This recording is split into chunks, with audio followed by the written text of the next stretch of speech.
J'ai vu des accidents incroyables, des gens qui sont morts devant moi. Vous avez aidé à garder la tête froide pendant les courses? Sincèrement, moi, j'ai toujours gardé la tête froide parce que je pense que la maladie de mon frère m'a fait penser au risque inhérent de la course d'une manière encore plus importante. Ma mère me disait très souvent, j'ai 2 fils, j'en ai un qui est très malade, et j'en ai un qui prend des risques tous les dimanches dans un sport très dangereux. Le jour où je me suis marié, en 1980, c'est le jour où Patrick Depailler s'est tué.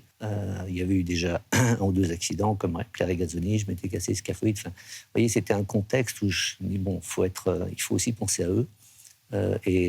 Donc, le risque à plus de 100%, pour moi, il n'a jamais existé. C'était toujours quelque chose, c'était une philosophie, on me l'a même reproché par moments. Bon, ça, c'est pas très grave. J'aimerais vous faire commenter les images de Romain Grosjean, qui était passé chez nous.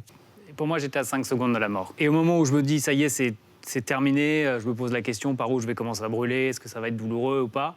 J'ai pensé à mes 3 enfants en me disant, je peux pas les laisser là, ils ne peuvent pas grandir sans un père. Et c'est à ce moment-là où j'ai trouvé l'énergie de mettre un énorme coup d'épaule, de casser ce qui me retenait bloqué et de sortir de la voiture. Et pour moi, le plus dur dans cet accident, ça a été pour mes proches, mes amis, pour tous ceux qui connaissent la course auto, qui se sont dit, il est mort. C'est incroyable, c'est un miracle, l'accident de Romain. Moi, je l'ai vu, bien sûr, en direct, et c'était effrayant. J'ai vu des accidents incroyables, des gens qui sont morts devant moi. Gilles Villeneuve, Elio De Angelis. Pour moi, ça a été un des pires. Parce que la voiture était retournée, on était seuls sur la piste, il n'y avait pas la sécurité à l'époque. Il était retourné, il ne pouvait pas sortir de la voiture. J'ai essayé d'enlever les ceintures et la voiture commençait à se consumer. Elle ne brûlait pas vraiment, elle consumait. Et c'était horrible de rien pouvoir faire.